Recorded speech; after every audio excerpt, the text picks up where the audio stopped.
Hello everyone, this is Highlander from MTG Cardsmith doing another custom Magic the Gathering card review. And today we're reviewing a card by ShadowReign. So let's dive in here. We got a Blizzard Hunter. Does he hunt blizzards? Or does he hunt... Is he a blizzard that's a hunter? Or does he hunt during a blizzard?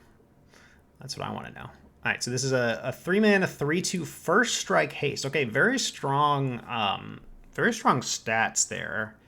So a 3-mana 3/2 haste is pretty good. You add first strike on top of that, and yeah, this guy's a beater.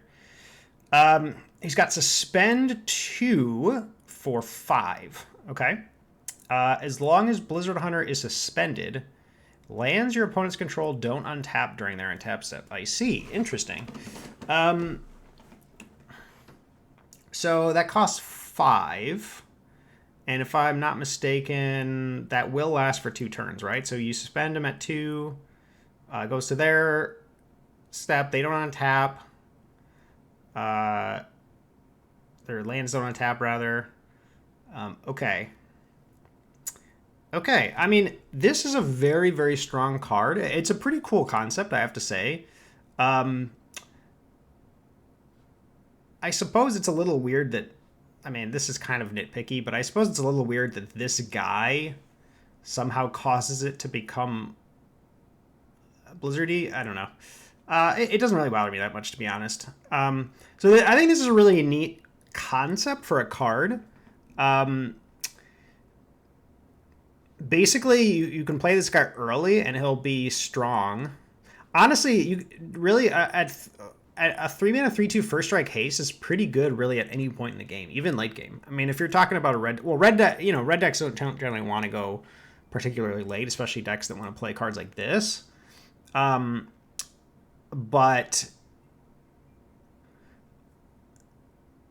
yeah, I mean, like, even if you play this guy later, he's still a 3-mana 3/2. Like, he's a haster that's difficult to block, right? He's got the first strike, so that's I mean, I think that's pretty strong. I'm curious to see.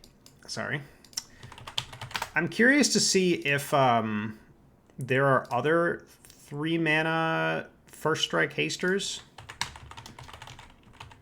First strike haste. Let's just look for red first strike haste creatures. And let's see what we got here. And no, let's actually make that mono red. Okay, it is. It is. Okay, so Ash Zealot. I'm familiar with that one. Let's go ahead and sort by release date, shall we? Life of the party. All right, Skyship Stalker. Okay, not really. This guy. This guy's really expensive. Yeah, not really a lot of them that sort of are quite the power level that you're at. So Ash Zealot is probably the closest, but this is a double red. It's a double red first strike haste. So yeah, I would definitely say that, like, without this, it's a pretty strong card already. Now, this is a rare, I believe. So I don't mind the extra text here. And I think it's pretty cool. I think it's pretty flavorful. I like it. Conceptually, I'm a little... You know, this kind of an effect is really a dangerous thing to do, I think. Like, you know, we all know Wizards doesn't really print land destruction anymore. Not good land destruction anyway, right? And the reason for that is because it's very unfun to not be able to cast your spells, right? And that's why this card kind of bothers me a little bit. I mean, in a mono red deck, it doesn't bother me so much because, like, if you're at 5 mana in a mono red deck, like, it's not really the end of the world. But the thing is, like, you could play this in like a red-green Stompy deck, for example, and that I could see that suspend being pretty oppressive in a deck like that. I I mean, you know, this is basically like a 2-turn Winter Orb, except it's better than a Winter Orb because Winter Orb lets you untap 1 land. And this doesn't let you untap any lands. So while this is pretty cool and flavorful, I worry that it's just a little bit too... It's kind of an unfun effect, right? And yeah, I mean, honestly, locking your opponent out of playing anything for 2 turns is really powerful. It's really powerful, especially in an aggressive deck. So I would probably say that this card's probably a little too good. One thing you may consider doing is potentially make it something like, you know, 2 target lands your opponent control don't untap during their untap step. Something like that. And then maybe you can make the suspend, you know, faster, cheaper. Maybe make it cost, you know, 4 or something. I don't know exactly. But yeah, I mean, tapping your opponent, all of your opponent's lands down for 2 turns, I think is just not only too powerful, it's also not really something you want to be doing in as a Magic designer. I don't believe so. I like this card conceptually. I just think that this is not really a direction you want to go. Again, I wouldn't be that upset if it tapped down like 2 of your opponent's lands, say for 2 turns, something like that, so that they can still cast their spells. It's just, it's sort of temporarily locking them out of you know, using some of their mana.